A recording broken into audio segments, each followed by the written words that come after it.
Commander Sunwoo stood on the bridge of his massive warship, the Pride of Tian. His 4 eyes blinked slowly as he watched the small blue planet grow larger on the view screen. Earth, a backwater world on the edge of the spiral arm, home to a species that had only just begun to venture beyond their own atmosphere. Status report, Sunwoo ordered, his voice deep and resonant. Officer Haijin tapped several glowing panels before responding. As expected, Commander. Their technology is primitive. Nuclear propulsion systems, rudimentary satellites, and a small collection of orbital platforms that appear to serve defensive purposes. Nothing that could withstand even our smallest scout vessels. Sunwoo nodded. The galactic hegemony had performed this ritual thousands of times across the galaxy. For over 10,000 years, their coalition of 17 advanced species had systematically expanded their influence, bringing order to primitive worlds. Some called it conquest. The hegemony preferred the term integration. Prepare the standard diplomatic protocols, Sunwoo said. We will offer them the usual terms: protection, technological advancement, and cultural exchange. In return, they will provide resources and accept hegemony governance. Yes, Commander, Haijin replied. Should we prepare pacification forces as well? Sunwoo flicked his secondary appendage dismissively. A small contingent only. These humans have barely reached their moon. They will understand the benefits of our protection. What the hegemony forces didn't realize was that their approach had been detected weeks earlier by listening posts stationed throughout the outer solar system. These posts, disguised as simple research satellites, were far more advanced than anything the hegemony scans could detect. Deep beneath the surface of Earth's moon, General Junho sat in a dimly lit command center, surrounded by screens displaying the approaching alien fleet. They're right on schedule, said Captain Minji, his second in command, just as the Arcturian refugees predicted. Junho nodded grimly. And their numbers: 3 capital ships, 12 support vessels. Standard first contact formation for species they consider primitive. For nearly 60 years, Earth had been preparing for this moment. It started when the first alien signals were intercepted by radio astronomers in remote observatories. Most thought they were natural phenomena, but a small group recognized them as artificial communications. When the first refugee ship arrived 20 years later, a small vessel carrying survivors from a world integrated by the hegemony, humanity learned the truth about the galaxy. Are the defense systems ready? Junho asked. Minji nodded. The surface installations are operating at minimal power, just enough to register on their scans as primitive defense platforms. The real defenses remain undetected. Below the surfaces of Mars, Venus, and several larger asteroids, vast shipyards and weapon platforms sat in standby mode, powered down to avoid detection. Built with technology shared by refugees from a dozen worlds conquered by the hegemony, these facilities represented humanity's secret insurance policy. Back on the Pride of Tian, Commander Sunwoo prepared to send the first official communication to Earth. Approaching communication range, reported Officer Doyun from his station. Their primitive radio systems should be able to receive our transmission in approximately 30 seconds. Sunwoo straightened his ceremonial uniform. First contacts were routine, but they still required proper procedure. The hegemony had maintained its power for millennia by following strict protocols that ensured consistent results across thousands of worlds. Begin transmission on my mark, he ordered. Before Doyun could comply, the ship's alert system suddenly activated, bathing the bridge in pulsating red light. Commander, Haijin called out, her voice tight with alarm. We're detecting energy signatures, hundreds of them, activating throughout the system. Impossible, Sunwoo snapped. Their technology is pre-FTL. They cannot have. His words died as the main viewing screen shifted to show a tactical display of the solar system. Where moments before there had been only a handful of primitive installations, now hundreds of energy signatures were appearing, around the Earth's moon, Mars, Venus, and scattered throughout the asteroid belt. Analysis. Sunwoo demanded. Do-hyun worked frantically at his console. The signatures match no known technology in our database, Commander. They appear to be powering up from complete dormancy. That's why our initial scans didn't detect them. On Earth, President Jinwoo stood in the Global Defense Headquarters, watching as humanity's hidden fleet powered up for the first time. Representatives from all Earth nations stood around him, their faces illuminated by the glow of tactical displays. "Send the message," Jinwoo ordered. In orbit above Earth, a small satellite that had appeared insignificant to the hegemony scans suddenly activated, broadcasting a tight beam transmission directly to the Pride of Tian. On the bridge of his ship, Sunwoo watched with growing unease as a human appeared on his communications screen. The being wore a simple blue uniform with small markings that probably indicated rank or authority. "Greetings, Commander," said the human in perfect hegemony standard, a language that should have been unknown to them. "I am President Jinwoo of Earth. We've been expecting you." Sunwoo struggled to maintain his composure. "How are you speaking our language? Our scans showed no prior contact with spacefaring civilizations." President Jinwoo smiled slightly. "There's much your scans failed to detect, Commander. We know why you're here. We know about the hegemony and its practice of integration. We decline your offer before you can make it." Officer Hyjin's voice cut through the tension. "Commander, additional vessels are appearing from behind Earth's moon and from Mars' orbit. Current count exceeds 200 warships, with more appearing by the second." Sunwoo felt his blood run cold. This was impossible. No pre-FTL civilization could have built such a fleet without detection. No primitive species could have hidden such technology from hegemony sensors. "Perhaps," Jinwoo continued, "you should reconsider your approach to Earth. We are not like the other worlds you've encountered. We've had time to prepare, thanks to friends who escaped your protection. We suggest you return to your council with a message. Earth is not available for integration." As if to emphasize his point, dozens of sleek vessels suddenly appeared in formation around the hegemony ships, having approached using stealth technology far beyond anything in the hegemony's arsenal. Sunwoo realized with growing horror that the balance of power in this encounter was not at all what he had expected. For the first time in his long career, he faced a species that had somehow anticipated the hegemony's arrival and prepared accordingly. The humans had turned the tables on the galaxy's oldest empire, and Sunwoo knew that nothing in the galaxy would be the same after today. Commander Taho's crest of sensory bristles flattened against his skull as he stood before the human delegation. The meeting chamber aboard the hegemony vessel had been designed to intimidate. High ceilings, dim lighting that suited the hegemony species but strained human eyes, and gravity set slightly higher than Earth standard. Yet the humans showed no signs of discomfort. Admiral Juwu, a woman of medium height with short black hair and a crisp blue uniform, sat calmly at the table. 3 other humans flanked her: a tall man with technical devices attached to his wrist, an older woman with silver-streaked hair who hadn't spoken yet, and a younger man who served as their translator, though he barely been needed. "Let me clarify our position," Taho said, his translator converting his clicks and whistles into human language.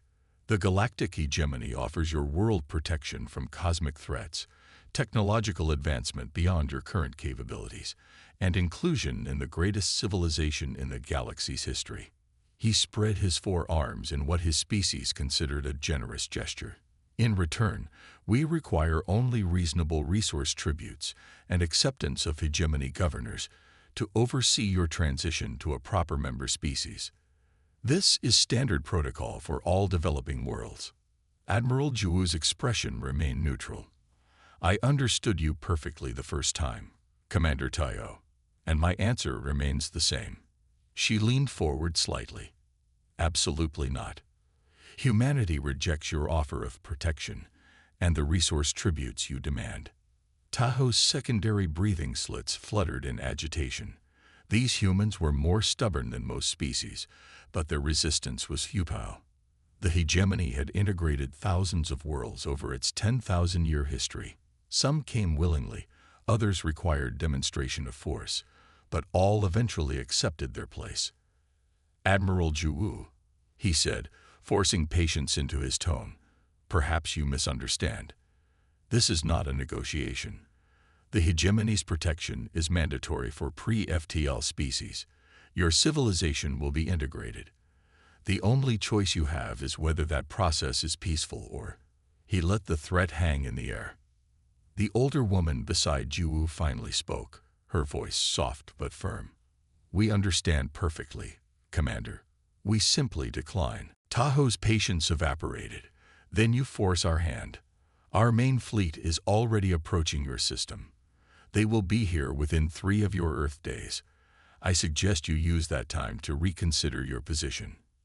Admiral Juwu didn't seem concerned by the threat. Instead, she pushed a small device across the table. "Perhaps you should check your tactical situation before making threats, Commander." Tahoe stared at the device suspiciously. "It's just a data key," explained the tall man with the wrist devices. "Compatible with your systems, it will allow you to see what your sensors are currently being blocked from detecting." Curiosity overcoming caution, Tahoe inserted the device into a port on the table. Immediately, the holographic display in the center of the room activated, showing a tactical view of the space surrounding his diplomatic fleet. What he saw made his exoskeleton tighten in shock. Surrounding his 3 ships were hundreds of vessels that had somehow approached without triggering any detection systems. Human warships of varying sizes formed a perfect sphere around the hegemony vessels, each one powered up and in optimal firing position.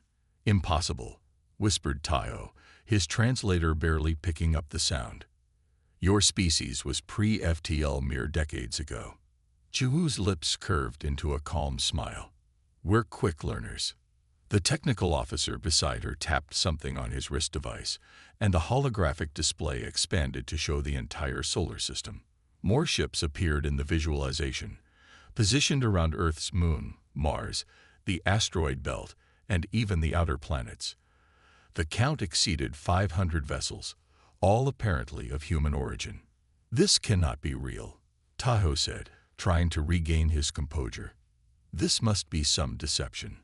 Our scans showed minimal space capability, only chemical rockets and primitive orbital platforms." "Yes," said the older woman. "That's what we wanted you to see." The younger translator added, "We've been expecting the hegemony for quite some time, Commander. We prepared accordingly." Tahoe's mind raced through possibilities. Could these humans have somehow developed this technology independently? Impossible. No species had ever advanced from primitive rockets to fleet capability without outside contact. Had they received help? From whom? The hegemony controlled all advanced civilizations in this sector. "Your ships," he managed to say, studying the designs on the display. "They utilize technology that should be beyond your capability." Admiral Juwu stood, straightening her uniform. "Let me be direct, Commander. We know about the hegemony. We know how you integrate developing worlds into your empire. We know about the resource extraction, the population controls, the cultural erasure. We've known for decades." "How?" Tahoe demanded. "How could you possibly know this?" The older woman spoke again. "Because not all of your subjects are as loyal as you believe. There are those who escaped your integration and sought refuge where the hegemony wouldn't think to look, on a primitive world you hadn't yet discovered." Understanding dawned on Tahoe like a plasma burst. Refugees, escapees from hegemony worlds had somehow found Earth and shared technology and information. It was the only explanation, however improbable. "Even with stolen technology," Tahoe said, grasping for any advantage, "you cannot hope to stand against the full might of the hegemony. Our main fleet carries planet-killing weapons. They will reduce your world to ash rather than allow this level of defiance." Admiral Juwu seemed unconcerned by the threat. She nodded to her technical officer, who adjusted the holographic display again. This time it showed the approaching hegemony main fleet, but they weren't alone. Shadowing them, completely undetected by hegemony sensors, were dozens more human vessels. Your main fleet is already under surveillance, Commander, Ju said. They have been since they entered this sector. We could have destroyed your diplomatic vessels the moment you arrived. We didn't, because we prefer peaceful solutions when possible. Tahoe felt his world shifting. In all his years serving the hegemony, no species had ever managed to surprise them like this. The implications were staggering. What do you want? He asked finally. Recognition, Admiral Ju replied. Earth will not be integrated. Humanity will not pay tribute or accept governors. We will enter galactic society as equals or not at all.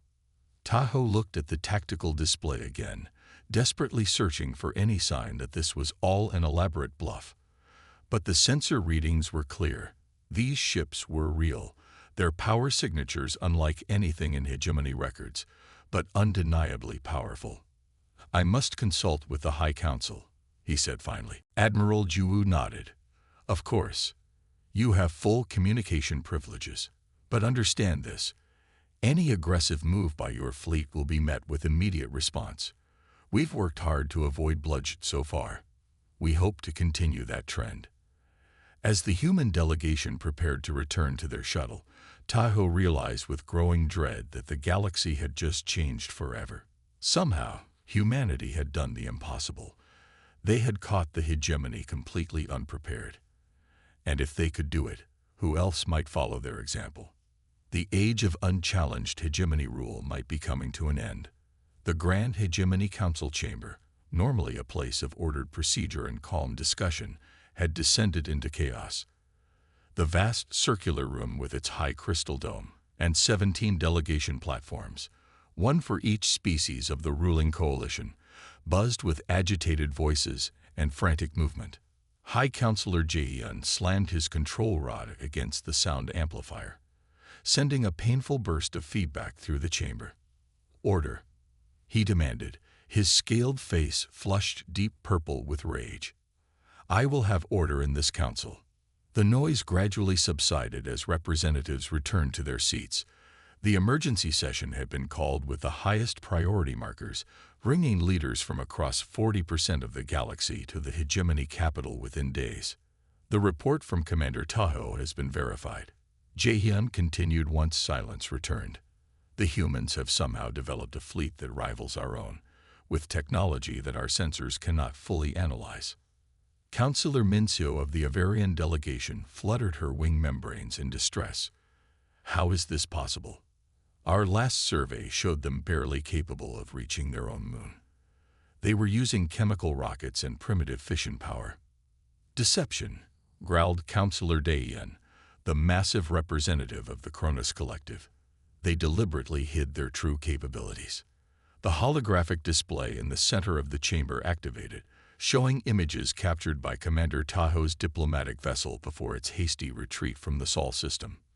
The council members fell silent as they observed the human ships, designs unlike anything in hegemony records, with smooth, organic curves that defied conventional construction methods. The truth, said Jaehyun heavily, is more complex and disturbing than simple deception. Our intelligence division has compiled evidence that suggests the humans had help. The display shifted to show a different image, a captured communication showing several non-human species working alongside humans in what appeared to be a massive underground facility.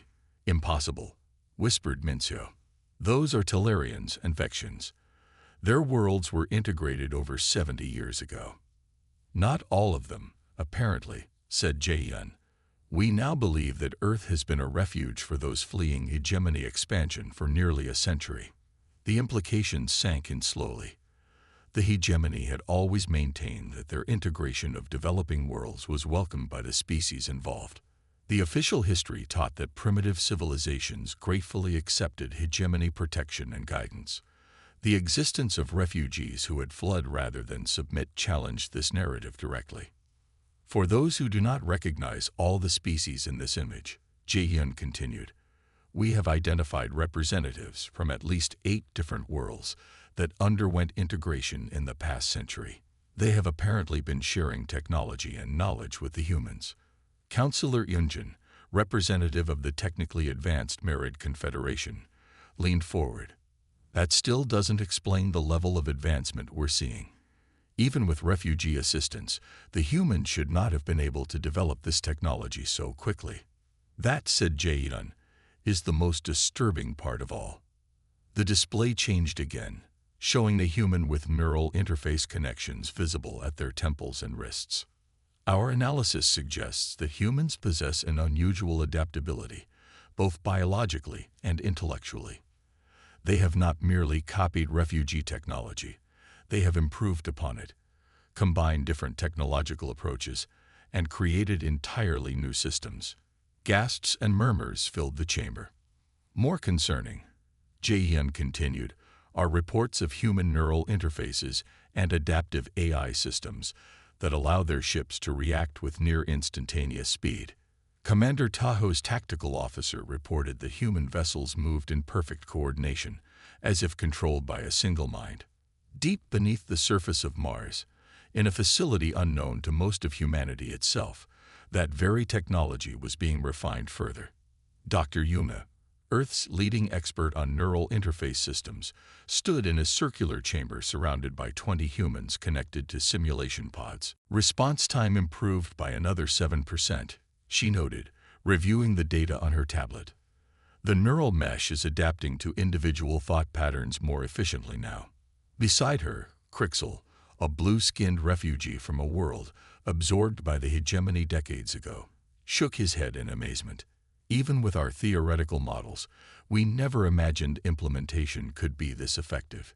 Your species' neural plasticity is remarkable. Yuna smiled slightly. Necessity is a powerful motivator. Knowing what the hegemony did to your world, and dozens of others, focused our research priorities. The truth that the Hegemony Council was only beginning to understand was that Earth had been preparing for this confrontation for generations. When the first refugee ship had arrived in the solar system in 2089, carrying survivors from a world being integrated into the hegemony, humanity had made a choice. Rather than announcing their discovery of alien life, world leaders had maintained secrecy, offering the refugees sanctuary in exchange for knowledge. What began as a single hidden settlement beneath the lunar surface expanded as more refugees arrived.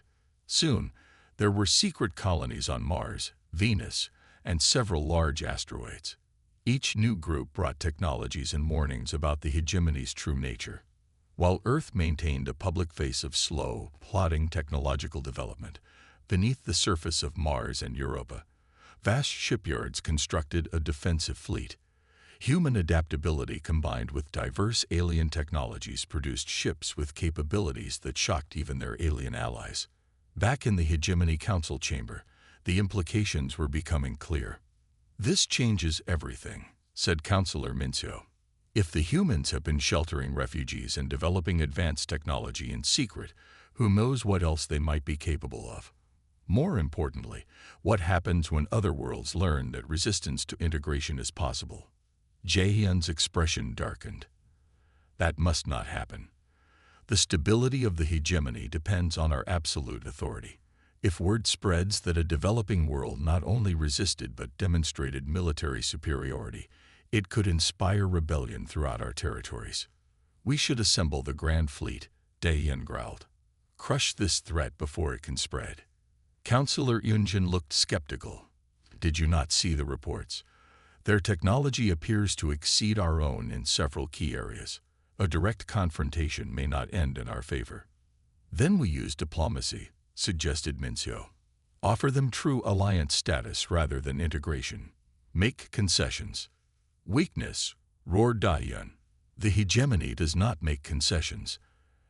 As the council descended into argument once more on Earth, President Ji-hoo sat in the underground command center, watching the real-time intelligence feed from deep-cover operatives within the hegemony capital.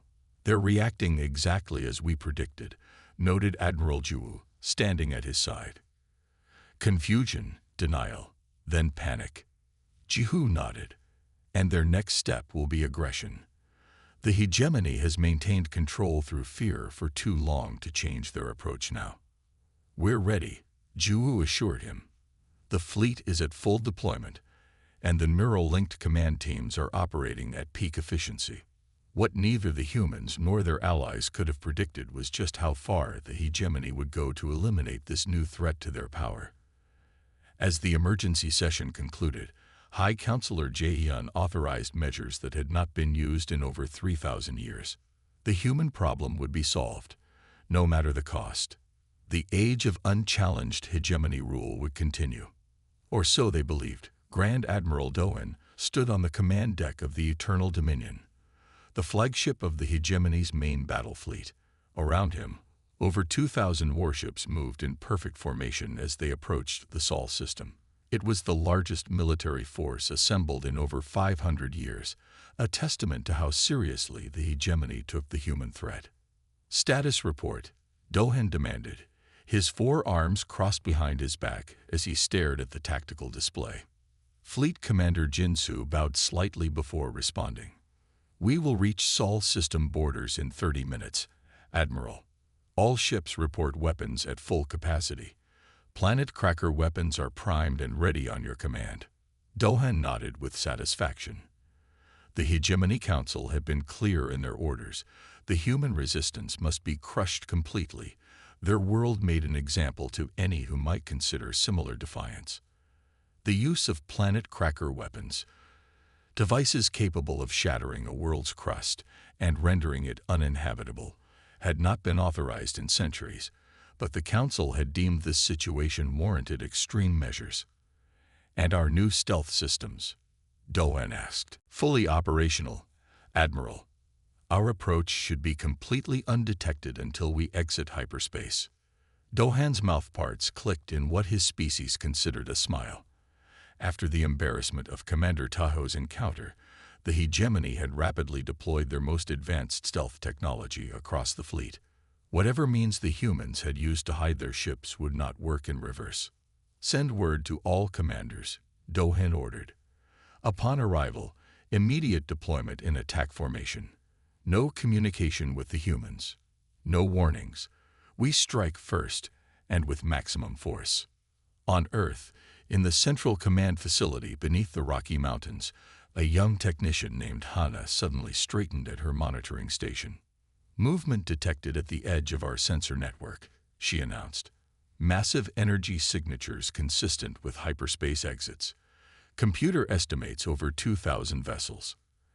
Admiral Juwu nodded calmly as she studied the display. She had expected this response from the hegemony. Their entire empire was built on the assumption of their technological and military superiority. A challenge like humanity's could only be met with overwhelming force. Alert all fleet commanders, she ordered. Activation Protocol Omega, and contact our allies.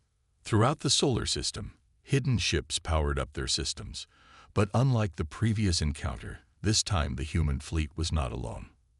Vessels of designs unseen in the galaxy for decades moved into formation alongside them. Ships from a dozen species supposedly conquered and fully integrated into the hegemony. In the asteroid belt, Captain Minjin watched as his squadron was joined by 5 ships of Talarian design, their crystalline hulls glittering in the dim sunlight. Never thought I'd see the day, said his executive officer. Talarians fighting alongside humans against the hegemony. Minjin nodded. Times change. Let's make sure they change for the better. The hegemony fleet emerged from hyperspace in perfect formation, a massive array of warships that would have intimidated any conventional opponent. Their sensors immediately began scanning for the human fleet, expecting to find them near Earth. Instead, Grand Admiral Dohan found himself staring at a tactical display that made no sense. Human ships were everywhere, not just around their homeworld, but in formation throughout the system. And they weren't alone. What am I seeing? He demanded, pointing at unfamiliar ship designs integrated with the human fleet. Fleet Commander Jinsu worked frantically at his station. Admiral, we're detecting vessels of Talarian design and Vexian. And that can't be right. Morrican battle cruisers. These species are all integrated. They shouldn't have independent military vessels. Dohan felt a chill run through his exoskeleton. The implications were staggering. If these were truly ships from supposedly conquered worlds, then the hegemony's hold on its territories might be far more tenuous than anyone had realized. Before he could process this revelation fully, a communication request flashed on the main screen. Against his better judgment, Dohan authorized the connection. Admiral Juwu's face appeared on the display. Unlike their previous encounter, she now wore a formal military uniform adorned with symbols of rank. Behind her stood representatives of at least 5 non-human species, all watching the transmission. "Hegemony Fleet," she said without preamble. "This is Admiral Juwu of the Earth Defense Force. You have entered sovereign territory with a battle fleet. This is your only warning. Return to your territories immediately." Dohan's pride overcame his shock. "You dare to threaten the hegemony? We have 2,000 ships under my command. Planet Cracker weapons aimed at your homeworld. Surrender now, and perhaps some portion of your species will be permitted to survive." Admiral Juwu's expression didn't change. "We will not surrender, and you will not fire those weapons." "You have no choice," Dohan snarled. "There is always a choice," Juwu replied calmly. "You have 10 minutes to begin withdrawal." The transmission cut off abruptly. Dohan turned to his commanders, rage building in his chest. "Begin the attack. All ships, fire at will. Target their largest vessels first." Throughout the hegemony fleet, weapons powered up as targeting systems locked onto human ships. Energy beams and plasma torpedoes launched in a devastating first strike that should have annihilated any opposition. But the humans and their allies were ready. Their ships moved with impossible precision, shields activating in perfect synchronization. The neural interfaces that linked human pilots directly to their vessels allowed for reaction times that seemed supernatural to outside observers. Inside his fighter, Pilot Juno felt the neural mesh activate fully, his consciousness expanding to encompass his ship as if it were an extension of his own body. Around him, he sensed the other pilots in his squadron, their minds linked in a tactical network that allowed for coordination beyond what any conventional communication system could achieve. When the hegemony weapons fire came, they were ready. Shields absorbed energy weapons, while evasive maneuvers that should have been impossible allowed smaller vessels to avoid physical projectiles. And then the human fleet responded, but not as expected. Rather than attempting to destroy the hegemony vessels, they targeted weapons, engines, and communication systems with surgical precision. On the Eternal Dominion, chaos erupted as systems began failing across the ship.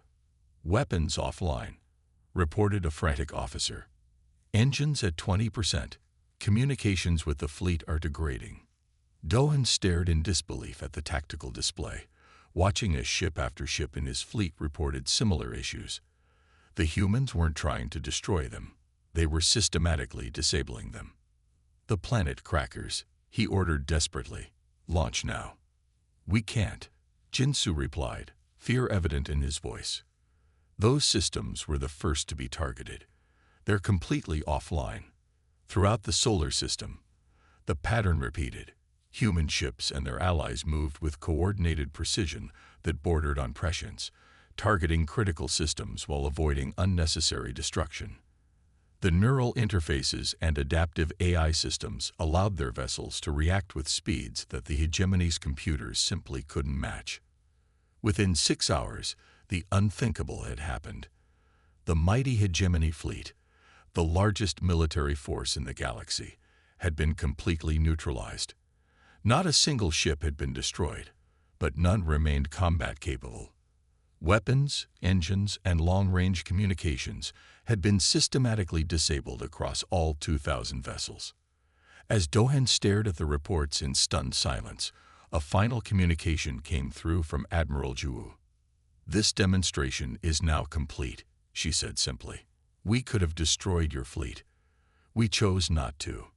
Remember that when you report back to your council." The message was clear throughout the galaxy. Humanity had not only resisted the hegemony, but had done so with a level of restraint that demonstrated both military superiority and moral authority. It was a combination that would forever change the balance of power among the stars. And it had only been possible because humans had chosen to ally with refugees rather than turn them away, because they had listened to warnings and prepared rather than dismissing them, because they had chosen cooperation over conquest. Now the galaxy watched and waited to see what would happen next. The massive crystal dome of the Concordat Hall sparkled with light from 3 different suns. The neutral space station orbited a point precisely between the former territories of the hegemony, the newly recognized Earth Alliance, and the Free Worlds Coalition. Inside, representatives from over 60 species gathered in concentric circles around the central signing table. Ambassador Seojin adjusted his formal diplomatic uniform as he prepared to represent humanity at this historic event. After a year of intense negotiations following the decisive demonstration of Earth's capabilities, the day had finally arrived. The Galactic Concordat would replace 10,000 years of hegemony rule with something new, something better. Nervous? Asked Talon, a Tellurian diplomat whose crystalline skin reflected blues and purples in the station's lights.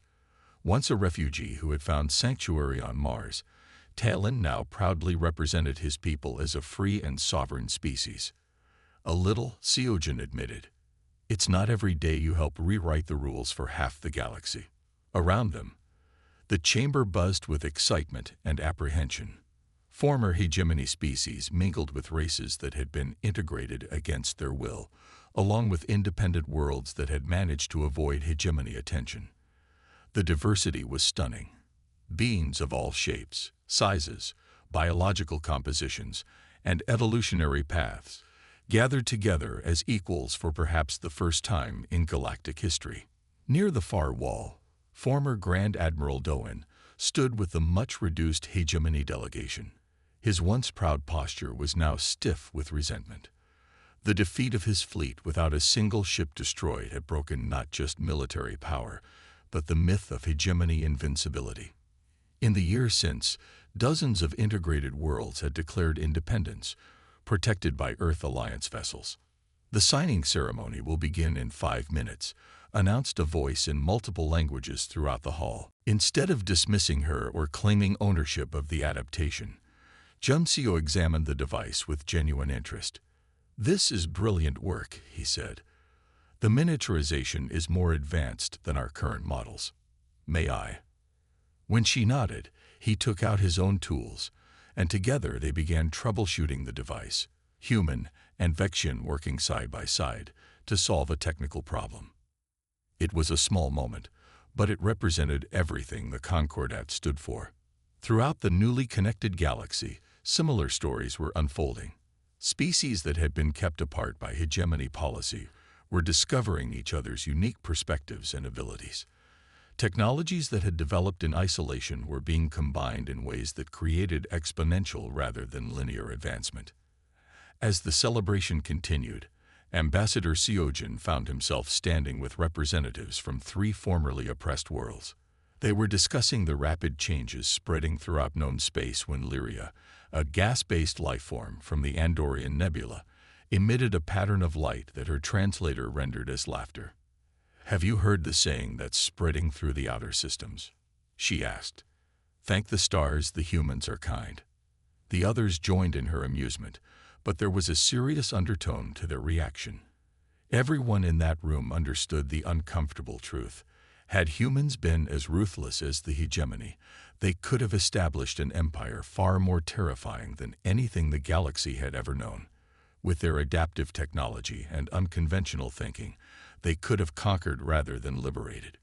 "We simply made the choice that seemed obvious to us," Seojin said. "Why rule when you can collaborate? Why conquer when you can connect?"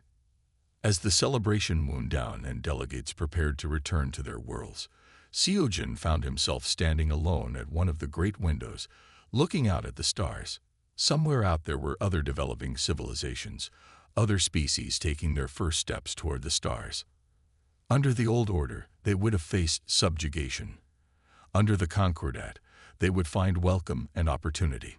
"We build something better, together," he whispered to himself, echoing the final words of the Concordat's preamble. It wasn't just a diplomatic phrase. It was a promise to the future of all intelligent life.